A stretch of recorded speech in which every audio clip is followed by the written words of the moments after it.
Bizarre Brain Comics. Hello, my comic book friends, and welcome to Bizarre Brain Comics. I'm Gary, your host, and this is where I like to take a look at some older comics, talk a little bit about the characters and creators, and examine the stories and the art. This time I want to take a little look at a fistful of Kamandi, the Last Boy on Earth, by Jack Kirby. Okay, and for those who may not be familiar, Kamandi, the Last Boy on Earth, is a DC Comics character created by Jack Kirby. That's Jack King Kirby, yes. Originally running from 72 to 78 for a total of 59 issues. And he is a young teen boy who exists in a post-apocalyptic world inhabited by mute and unintelligent humans on the level of animals and a variety of societies of intelligent animals such as gorillas, rats, wolves, lions, tigers, etc. And he has a variety of adventures as he travels, mostly as a fugitive, around North America, making friends and many enemies. And from what I understand, this was created at the behest of the executives, editors, etc., at DC Comics, because they wanted to do a Planet of the Apes, but Marvel got the license to the Planet of the Apes franchise. So Jack Kirby was approached and was asked, can you do something similar to Planet of the Apes? And he did. And he did a great job at it as far as I'm concerned. To be perfectly honest, this is when I really first became aware of Jack Kirby. Even though I had read his stuff before, I wasn't familiar with his name and stuff. But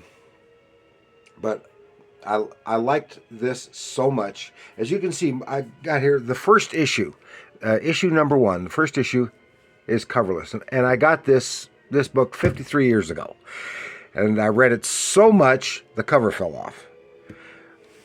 I mean, it's been coverless longer than it ever had a cover.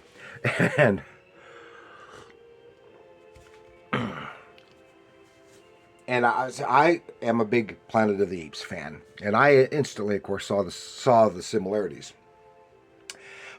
But from what I understand, this is actually this concept was inspired by an older story that I think was written by Joe Simon for I can't remember the name. I showed it once before here.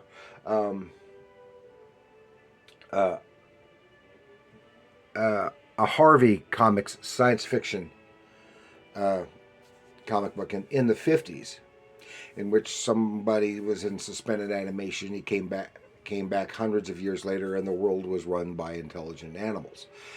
And as soon as I saw that many years ago, when I saw a reprint of it, I instantly saw that this, and it was drawn by Jack Kirby, and I instantly saw this as was probably an inspiration for Kamandi.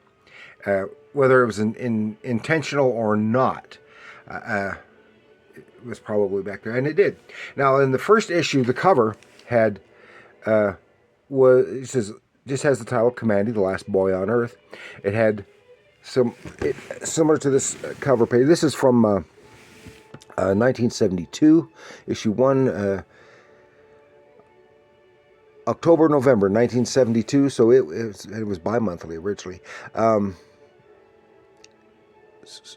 Yeah, so it would have been probably out in the summer. And it had, of course, written, drawn, and edited by Jack Kirby with inks by Mike Royer. Mike Royer, I've gone into talk more about him elsewhere, but he was a a longtime inker and penciler, and he had done a lot of inking in both the comics and comic strip for Russ Manning on Tarzan, and he even did some Tarzan stories at Gold Key. Pencil and inks, and then he switched over and was the primary inker for Jack Kirby for many years. I'm sure he also did other jobs as well at that time, but he was primarily on Jack Kirby and the primary inker on Jack Kirby at DC and again at Marvel and in some of the independent stuff. By then, but mostly by the independent stuff was done by when he got to somebody else. Anyway, this is issue 1. The cover was, see here, the double goes to the double page spread, and wow, that is impressive and kind of shocking. It gives you an idea, and this is the same kind of shock that we got at the end of Planet of the Apes, and I'm quite sure that was intentional. And the cover was basically that image of the Statue of Liberty on the cover with an image similar to this one of Kamandi, and that's all you really got. You knew it was some kind of apocalyptic world, and you didn't know what you were getting other than some kind of science fiction-y stuff. And initially in the story here, it follows on similar to Planet of the Apes, where he's Kamandi, of course. Kamandi was the boy who the last member of a group of people who had lived in a bunker after the Great Disaster. It's kind of ambiguous what the Great Disaster was, and apparently they had lived in that bunker for probably 1,000 years or more, or at least several centuries, and the place was called Kamandi, which is where he got his name, Kamandi. And after his grandfather died, he went out on his own. He was by himself, and he went out on his own to see what the world was like. He was educated, etc., in that bunker here. So these are the remains of New York City and the Statue of Liberty. And then he gets to the mainland, looking around, and he finds people. He approaches them, and they run off scared. Not unlike Planet of the Apes. He sees something going on. Some other people. Here we see another bunker, Command A, and then he is confronted, and here we go. Oh my gosh, stay back. And that is then for the Part 2, Chapter 2, this is Command D. This is back where he lived, and here's his grandfather dead. I guess he was killed. He hadn't died yet. Anyway, then this is when we get the shocker at the beginning of Chapter 2. Similar to the shocking reveal in Planet of the Apes, but of course, in the movie, you already know that it's a Planet of Apes by the title. But here, you don't see it until here. You go, what the hell? And the man isn't a man, he's a wolf. Oh, and that is so great when he becomes in conflict with, and the machines takes off, gets caught up in the middle of a battle between leopards and tigers, is captured and put in a cage just like Taylor in Planet of the Apes, and is a captive, and he's got some chutzpah, even down to them, similar to the mutants and beneath the Planet of the Apes. They worship a nuclear bomb, and he's trying to set it off, and he tries to set it off, but this is when he meets his longtime friend, Dr. Canis, who is a regular throughout the run, and then he is introduced to Ben Boxer, who is a mutant himself,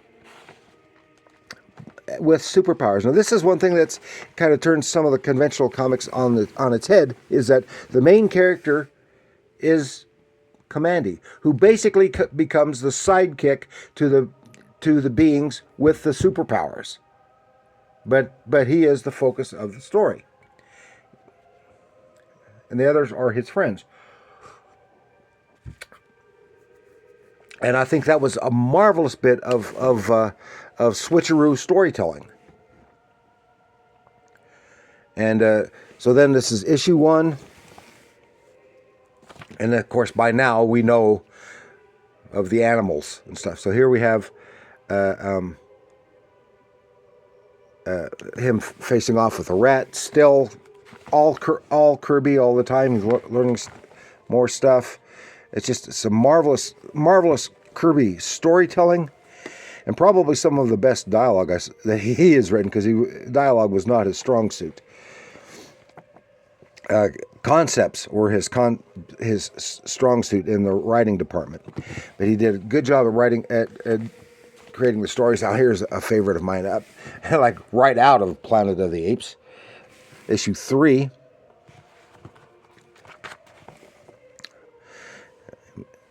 Ben Boxer, yeah, this is when Ben Boxer and the other guys, they use spacesuits as protection, maybe a little bit like the Atomic Knights in reverse, who in the DC's Atomic Knights, they wore the armor to protect them, kind of armor from radiation out in the devastated world. Here they wear these spacesuits as armor to protect the people around them, because they press their cyclo hearts, and they fission, and they become like super powerful metal-clad beings, similar to the Silver Surfer, or at least in appearance, or Colossus in the X-Men. And there's a big giant ape, the gorillas, and that's some of the really cool stuff here. Here he is on the run from the tigers, and this is when he meets another longtime friend, Prince Tuftan of the tigers. And one of the neat things here in this first issue is, of course, that they also have Kamandi's continent, the North American continent after disaster, AD, after disaster. And it says, like, down in Mexico, wild human preserve, jungle area, tracking site, city of the nuclear people. That's, I don't remember much about that. It's been so long since I've read them. Leopard pirates down here in the Caribbean, and I think this site is not unlike the mutants from Planet of the Apes. Undersea New York rat network. Rats have the Tiger Empire, the gorillas communes, Monster Lake, Dominion of the Devils, which is like mutated giant grasshoppers and other bugs. Human herds way up here. Mountainous New Continent, and the lion tribes he gets involved in with the lions also much later on. Here he is in conflict with the tigers again, but he is friends with the tigers. Oh, then the leopard pirates. It's only a half-drowned animal. Remember, they called the humans animals. They didn't call them human. They considered themselves human. And they must have had bears in there somewhere. That's because that would be perfect. I don't remember. I think they did, but I don't. Here they are with the apes again, and experimental animals. Like if that's not like right out of Planet of the Apes.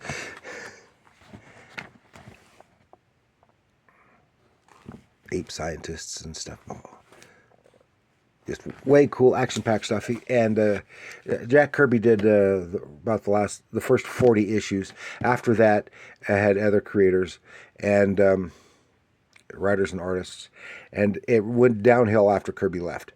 Unfortunately, at the time, I forgot to mention, because that's because that was issue 4 with that. Then issue 11. issue 16. See, I'm missing quite a few here. At the time, I got all of them, and I still have others someplace. These were all together, so that's why. And I still have a few that are by some of the other creators. Not much. And over the years, I've lost a lot of them somehow. Just gone missing. Issue 16, issue 17. And unfortunately, I don't have my favorite issue. I don't know the number of it, but it was one that was a play on King Kong, and when he was in the USA of Lions, United States of Lions. That's what it was. United States of Lions, up there in the Northeast, and somehow one of the gorillas had grown gigantic. Become gigantic, and he was a little on the dumb side, if I remember correctly. But he took a liking to Kamandi, and Kamandi was friends with the president, king, whatever, of the lions, and he took the giant gorilla, took Kamandi.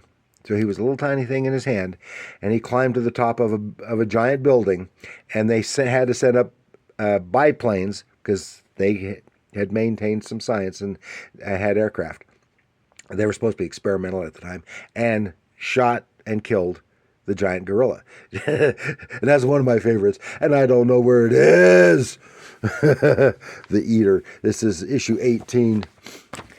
Here we go. Issue 20. You are leaving Chicago. Come again. Come again. Come again. And Kamandi has popped up again various other times. There's even an alternate version, because this is in an alternate reality, alternate timeline. And they've had Kamandi in the primary timeline before, but it was that world's version of Kamandi. He was the same person, but he was not in that situation. Issue 21. I'll go a Red Baron. Yeah, they even had intelligent dolphins and killer whales, and they had a civilization as well. The Red Baron. Issue 22. Still only 20 cents, Kamandi. Die, bungling gnat! You cost me a victory. Here's one of the killer whales. Number 23. And flying sharks. Flying man-eating sharks. 7 Deadly Seas, issue number 25. I mean, some really great stuff there. And issue 28. Stop the massacre! Oh, yeah, and bulldogs. Bulldogs in the UK. And it looked like right out of some of the what am I trying to say? Napoleonic era. And that's issue 28. And here we have issue 30. Oh, looks like in Egypt. Look, man, all the man's past glory in one large sand pit. And I think it's in the Sahara in Egypt or something. Might not be. I don't remember. It's some UFO. Oh, weird stuff. Alien stuff. And one of the mutants is gigantic. Kamandi. See here. He was a boy alone on an island with a UFO, talking tigers, and a mutated, rampaging giant. Oh, but it's not that one. Ben, is like Gulliver's Travels and the Lilliputians. Oh, and some really great stuff, and I've got some more somewhere, but this is all just some marvelous, great Kirby ingenuity, imagination, and some wonderful stuff. So that's all I wanted to share with you this time. So please like, share, subscribe. Do leave your comments down below. Tell me how much you loved Kamandi, how much you loved Kirby, or if you hate them, let me know that too. I just loved Kamandi. So let me know in the comments below. And remember, Comics are art.